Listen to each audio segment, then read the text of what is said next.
नमस्कार दोस्तों, बहुत बहुत स्वागत है एक बार फिर से आप सभी का। बड़ी खबरें, मुख्य समाचार इस वीडियो में आप तक पहुंचाएंगे। एक एक करके तमाम बड़ी खबरें जानने के लिए बने रहिए।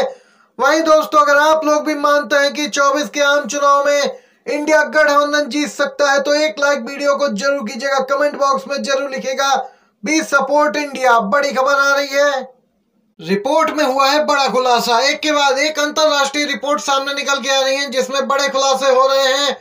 वी डैम रिपोर्ट में बड़ा खुलासा दोस्तों हुआ है। 2018 से भारत एक चुनावी तानाशाह राष्ट्र बना हुआ है। आपको बताते चले, V Dem Varieties of Democracy Institute की डेमोक्रेसी रिपोर्ट 2024 के अनुसार विभिन्न घटकों में गिरते स्कोर के साथ अब भारत भी एक चुनावी तानाशाही वाला देश बना हुआ है। रिपोर्ट के अनुसार भारत 2023 में ऐसे शीर्ष 10 देशों में शामिल रहा जहां अपने आप में पूरी तरीके से तानाशाही अथवा निरंकुश शासन व्यवस्था है।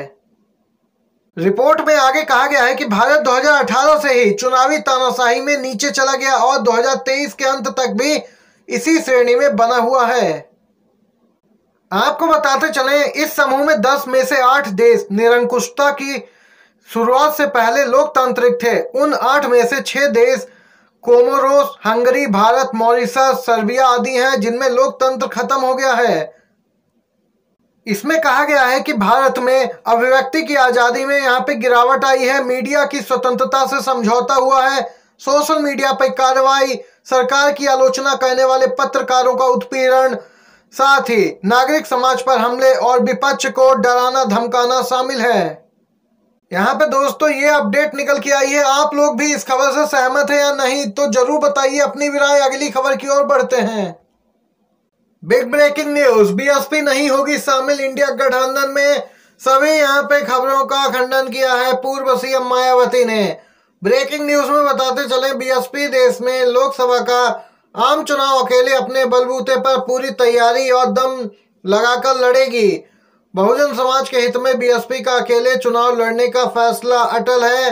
यह यहाँ पे मायावती, पूर्व सीएम यूपी, इन्होंने बयान दिया है दोस्तों।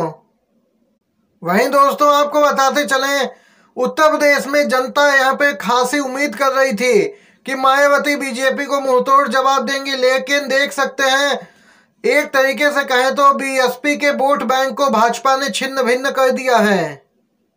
वैसे बीजेपी दावा करती है वह जाति की राजनीति नहीं करती है, लेकिन जो यहाँ पे राजनीति हुई है उसका सीधा असर बीएसपी के वोट बैंक पे पड़ता हुआ दिखा है। इसके साथ ही मायावती ने खुला ऐलान किया है कि बसपा मध्य प्रदेश की सभी लोकसभा सीटों पर अपने उम्मीदवार उतारने जा रही है। एमपी से खबर निकल के आ रही है, भोपाल के मंत्रालय भवन में लगी भीषण आग, 5 से 7 लोग भी फंसे, कई जरूरी दस्तावेज जलकर खाक। भोपाल के मंत्रालय भवन में भीषण आग लग गई। आपको बताते चले, आग लगने की सूचना मिलते ही लोगों में अफरा तफरी मच गई। लोग यहां जल्दी से इमारत से बाहर निकल आए। वहीं दमकल विभाग को तुरंत मामले की जानकारी दी गई, जिसके बाद दमकल की गाड़ियां भी मौके पर पहुंच गईं। आग कैसे लगी इस बारे में फिलहाल कोई जानकारी अभी तक सामने नहीं आई है। बता दें, वल्लभ भवन में एमपी का सचिवालय है। यहाँ के 5वें फ्लोर पर मुख्यमंत्री का ऑफिस है। इससे पहले भी जून 2023 में भोपाल के सतपुड़ा भवन में भीषण आग लग गई थी, जिसमें कई महत्वपूर्ण सरकारी फाइलें जलकर खाक हो गई थीं। दोस्तों, कलकत्ता हाई कोर्ट के पूर्व न्यायाधीश अभिजीत गंगोपाध्याय आखिर भाजपा में शामिल हो ही गए। इसके बाद एक समाचार चैनल ने इंटरव्यू के दौरान उनसे महात्मा गांधी और नाथूराम गोडसे में से किसी एक को चयन करने के लिए कहा। अपनी पसंद के बारे में चर्चा करते हुए वह फिर सुर्खियों में आ गए। उन्होंने इसके जवाब में कहा कि इसके बारे में सोचने की जरूरत है। आपको बता दें, अपने जवाब को लेकर पूर्व जज को यहाँ पे काफी आलोचना का सामना भी करना पड़ रहा है। आपको बता दें, पूर्व जज गंगोपाध्याय का नाम नंदीग्राम में तामलुक सीट से भाजपा के संभावित लोकसभा उम्मीदवार के रूप में सामने आया है। आपको बता दें, अपने विवादित फैसलों के चलते यहाँ पे कई बार ये विवादों में भी रहे थे, सुर्खियों में बने रहे थे। इनका सीधा टकराव सीएम ममता बनर्जी और उनकी पार्टी के साथ देखने को मिला है। वहीं टीएमसी के वरिष्ठ नेताओं ने पूर्व जज पे पलटवार किया है। टीएमसी सांसद साकेत गोखले ने तो कहा कि एक आदमी जो 4 दिन पहले हाई कोर्ट का जज था, वह गांधी और गोडसे के बीच फैसला नहीं कर सकता। कल्पना कीजिए कि इस आदमी ने अदालत में कैसे फैसले सुनाए होंगे और इसकी मानसिकता क्या रही होगी। बिहार से अपडेट आ रही है, जहां पर ईडी की छापेमारी जारी है। लालू यादव के करीबी सुभाष यादव के ठिकानों पर ईडी की छापेमारी। लोकसभा प्रत्याशी रह चुके हैं आरजेडी नेता। आरजेडी प्रमुख के एक और करीबी जांच एजेंसी के रडार पर हैं। आरजेडी सुप्रीमो के करीबी और लोकसभा के प्रत्याशी रह चुके सुभाष यादव के कई ठिकानों पर ईडी ने छापेमारी की। आपको बता दें, बालू कारोबार से जुड़े मामले में यह कार्रवाई की बात सामने निकल के आई है। इस रेड से जुड़ी आधिकारिक पुष्टि अभी ईडी की ओर से नहीं की गई। बता दें, सुभाष यादव के खिलाफ पूर्व में भी जांच एजेंसियों ने कार्रवाई की थी। सुभाष यादव को आरजेडी ने झारखंड के चतरा से लोकसभा चुनाव 2019 में प्रत्याशी बनाया था, लेकिन ये चुनाव हार गए थे। बड़ी खबर, राहुल गांधी का ऐलान, सत्ता में आने पर कराएंगे जातिगत जनगणना, आर्थिक मैपिंग, उखाड़ फेंकेंगे 50% की आरक्षण सीमा। जी हां, कांग्रेस के पूर्व अध्यक्ष राहुल गांधी ने फिर से जातिगत जनगणना को लेकर आवाज बुलंद करते हुए बड़ी घोषणा की।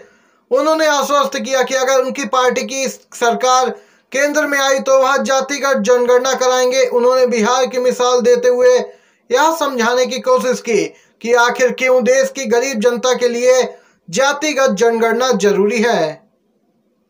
राहुल गांधी ने कहा कि यह कदम देश का एक्सरे कर सभी को सही आरक्षण, हक और हिस्सेदारी दिलाएगा। जातिगत गिनती, आर्थिक मैपिंग, जिसके आधार पर हम 50% की आरक्षण सीमा को उखाड़ कर फेंक देंगे। राहुल गांधी ने कहा कि इससे न सिर्फ गरीब के लिए सही नीतियां और योजनाएं बनाई जा सकेंगी, बल्कि उन्हें पढ़ाई, कमाई और दवाई के संघर्ष से उबार कर विकास की मुख्य धारा से भी जोड़ा जा सकेगा। दूसरी तरफ भारत जोड़ो न्याय यात्रा के समापन पर 17 मार्च को मुंबई में होने वाली है भव्य रैली। महाविकास आघाड़ी के सभी बड़े नेता होंगे शामिल। कांग्रेस की महाराष्ट्र इकाई के अध्यक्ष नाना पटोले ने कहा कि राहुल के नेतृत्व वाली न्याय यात्रा 17 मार्च को मुंबई के शिवाजी पार्क में एक रैली के आयोजन के साथ समाप्त होगी।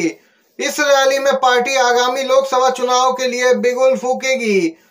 पटोले ने कहा कि भारत जोड़ो न्याय यात्रा 12 मार्च को महाराष्ट्र में प्रवेश करेगी। इसकी तैयारियां पूरी कर ली गई हैं और सभी अनुमति जुटा ली गई हैं। शिवाजी पार्क में 17 मार्च को एक बड़ी रैली संपन्न होगी। देख सकते हैं दोस्तों, राहुल गांधी की न्याय यात्रा अब अपने अंतिम चरण की ओर बढ़ रही है, जिससे ठीक पहले राहुल गांधी बीजेपी पर जोरदार तरीके से हमलावर भी नजर आ रहे हैं। उनकी इस महा रैली में दोस्तों महाविकास आघाड़ी महाराष्ट्र इकाई के सभी बड़े नेता शामिल होंगे। वायनाड से राहुल गांधी बने उम्मीदवार, कांग्रेस ने फूका बिगुल, जारी की है 39 उम्मीदवारों की पहली सूची। जी हां, लोकसभा चुनाव 2024 बेहद पास आ गया है। राजनीतिक दल अपने प्रत्याशी मैदान में उतार रहे हैं। इसी कड़ी में कांग्रेस ने अपने उम्मीदवारों के नामों की घोषणा की। बीजेपी ने जहां पहली लिस्ट में 195 उम्मीदवारों के नाम का ऐलान किया, कांग्रेस ने 39। और इन सूची का चयन किया गया दोस्तों केंद्रीय चुनाव समिति की बैठक में, जिसमें कांग्रेस के वर्तमान सांसद पूर्व अध्यक्ष राहुल गांधी का नाम भी है। राहुल गांधी फिलहाल अभी जो जानकारी है उसके अनुसार वायनाड से ही चुनाव लड़ेंगे।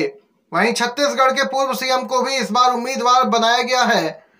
आपको बताते चलें, छत्तीसगढ़ के पूर्व सीएम भूपेश बघेल को छत्तीसगढ़ के राजनांदगांव से उम्मीदवार बनाया है कांग्रेस पार्टी ने। इस प्रकार यहाँ पे 15 सामान्य, 24 उम्मीदवार पिछड़े, दलित, आदिवासी, अल्पसंख्यक समाज से आते हैं। ये दोस्तों आज की बड़ी खबरें थी, मुख्य समाचार। वीडियो पसंद आया हो तो लाइक कीजिएगा, शेयर कीजिएगा अपने दोस्तों में भी। आप सभी का बहुत बहुत धन्यवाद।